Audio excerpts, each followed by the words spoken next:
Assalamualaikum warahmatullahi wabarakatuh. Selamat berjumpa dan berjumpa lagi dengan saluran Antoro Saif ini. Kali ini kami akan mengangkat kisah bangsa Yajuj dan Majuj.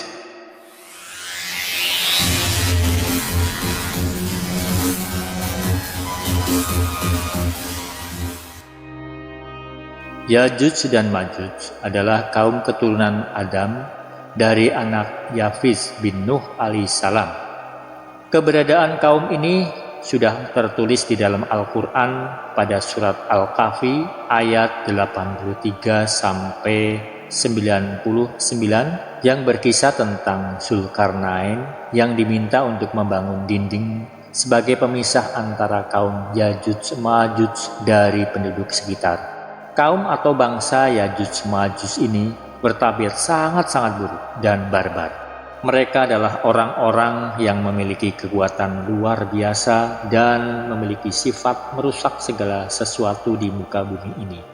Ciri-ciri Yajuj Majuj sebagaimana disebutkan dalam beberapa hadis adalah mereka tidak fasih berbicara, bermata sipit, berhidung kecil, pirang atau merah rambutnya, serta mempunyai dahi yang lebar, bahkan seperti perisai atau tameng.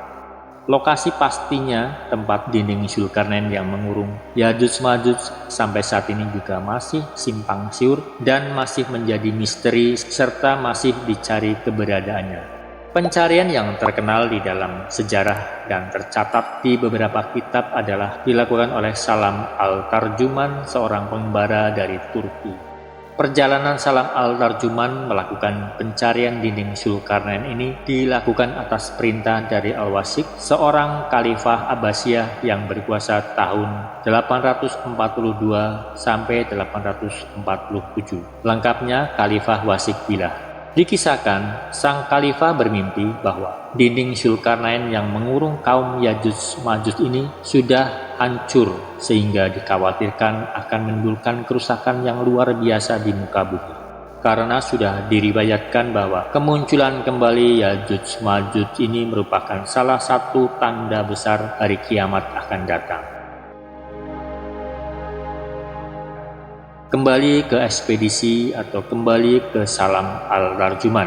Ekspedisi pencarian dinding Zulkarnain ini pun dimulai oleh Salam Al-Tarjuman bersama rombongannya sebanyak 50 orang. Perjalanan bertolak dari kota Samara di Irak menuju Armenia, kemudian ke arah utara menuju daerah Rusia hingga sampai di sebuah daerah atau pegunungan yang sekarang dikenal dengan Pegunungan Kaukasus, yang terletak di persimpangan benua Asia dan benua Eropa. Saat ini lokasi tersebut terkenal dengan nama Lembah Darial di negara Georgia. Pencarian rombongan Salam Al-Tarjuman akhirnya menemukan sebuah gerbang atau dinding yang terbuat dari besi dengan berlapiskan tembaga, yaitu di dekat sebuah daerah yang bertanah dan bercampur lumpur berwarna hitam serta berbau tidak enak. Setelah melakukan perjalanan total selama 28 bulan pulang pergi, Salam pun melaporkan kepada sang khalifah atas temuannya dengan menunjukkan bukti serpihan besi yang bercampur tembaga yang didapatkannya dari bagian dinding yang sudah retak. Ia juga menceritakan bahwa ada penduduk yang pernah melihat sesosok makhluk kecil yang berjalan di atas pegunungan, tetapi kemudian menghilang tertiup angin, serta terdengar juga suara berisik dari balik dinding besi tersebut. Disebutkan dalam Al-Quran surat Al-Kahfi ayat 83 sampai 99 tadi, Yajuj Majuj membuat kerusakan di muka bumi. Kemudian Zulkarnain atas kehendak Allah membuat dinding dari potongan-potongan besi yang dilelehkan di antara dua puncak gunung sehingga Yajuj Majuj terkurung serta tidak dapat keluar dari dinding itu. Jika di dalam kitab suci agama Islam, Nasrani maupun Yahudi, Yajuj Majuj digambarkan sebagai sosok makhluk yang seram dan barbar. Namun tidak demikian dengan masyarakat Inggris. Yajuj Majuj dikenal dengan nama Gog dan Magog.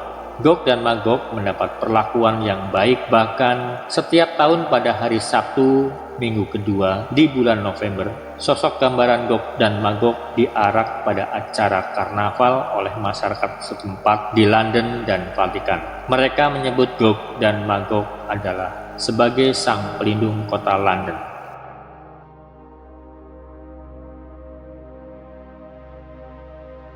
Sekarang kita mencoba mengunjungi lokasi lembah Dariel seperti apa kondisinya. Oke, let's go, mari kita camp on.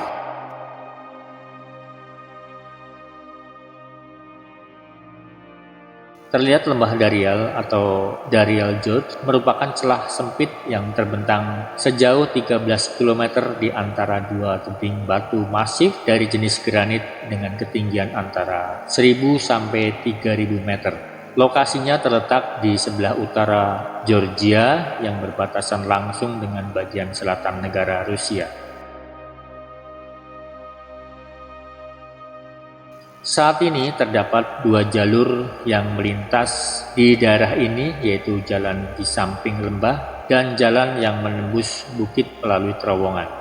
Di ujung utara celah dekat pintu terowongan, dimungkinkan dulunya pernah berdiri kokoh dinding besi berlapis tembaga yang dibangun oleh Zulkarnain. Tampak sebuah susunan batu di atas setinggi 100 meter dari permukaan tanah yang berwarna kuning seperti tembaga. Lembah Dariel berjarak 170 km di utara ibu kota Georgia, yaitu kota Tbilisi. Di sisi jalan, terdapat sungai Terek yang mengalir dari utara ke selatan sepanjang 623 km yang kemudian dibendung menjadi PLTA atau pembangkit listrik tenaga air. Dan sepanjang jalan yang menghubungkan dua negara ini banyak dilalui berbagai kendaraan dengan ukuran yang cukup besar. Ada catatan sejarah yang menunjukkan kalau dulu celah ini sering dilalui oleh suku barbar kuno, yaitu suku Cimmeria dan suku Sisitia yang tinggal di sebelah utara Kaukasus. Dua suku kuno inilah yang merupakan keturunan dari Yajuj Majuj dan pernah berkoalisi dengan Babilonia dan ikut serta menghancurkan Yerusalem pada tahun 587 sebelum Masehi.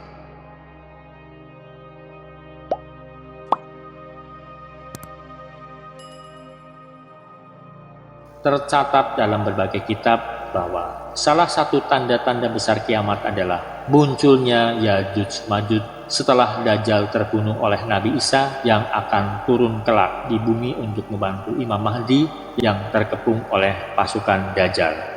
Dari ayat ke-98 dan 99 surat Al-Kahfi menyebutkan Zulkarnain berkata bahwa jika dinding yang dibangun itu hancur atas kuasa Allah, maka Yajuj Majuj akan berbaur di antara manusia yang lain. Keluarnya Yajuj Majuj ini bagaikan gelombang besar yang mengerikan. Mereka membunuh siapa saja yang dicemui. Keluarnya mereka dari tempat persembunyian yang tinggi, dan ketika melewati danau Tiberia, mereka meminumnya hingga air danau tersebut menjadi kering kerontang. Saking ganasnya dan kuatnya kaum Yajuj Majuj ini, bahkan Nabi Isa yang diturunkan oleh Allah untuk membunuh Dajjal pun tidak bisa mengalahkan Yajuj Majuj. Allah memerintahkan Nabi Isa dan pengikutnya untuk mengungsi ke bukit atau gunung Sur di Palestina. Musnahnya Yajuj Majuj ini karena Nabi Isa memohon kepada Allah. Allah pun mengirimkan pasukan semacam serangga atau ulat yang menyerang leher kaum Yajuj Majuj hingga tewas. Bangsa Yajuj Majuj yang sudah tewas dan teramat banyak menjadikan masalah tersendiri dengan bau bangkai busuk di permukaan bumi. Allah kemudian mengirimkan sekelompok burung berleher panjang untuk membawa bangkai-bangkai ke suatu tempat yang bernama Al-Mahil, tempat di mana matahari terbit. Kemudian Allah menurunkan hujan selama 40 hari untuk membasuh bumi dari sisa-sisa bangkai dan bau busuk dari bangsa Yajuj Majuj. Maka dari situlah awal kiamat yang maha dahsyat menjelang, dan ini dialami oleh orang-orang kafir dan oleh orang-orang yang masih melakukan dosa. sedangkan kaum beriman sendiri sudah terlebih dahulu dimatikan atau diwafatkan oleh Allah.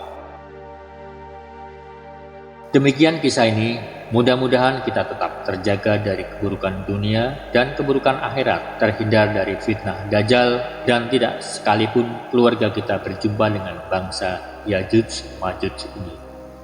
Wallahu a'lam bishawab. Wassalamualaikum warahmatullahi wabarakatuh.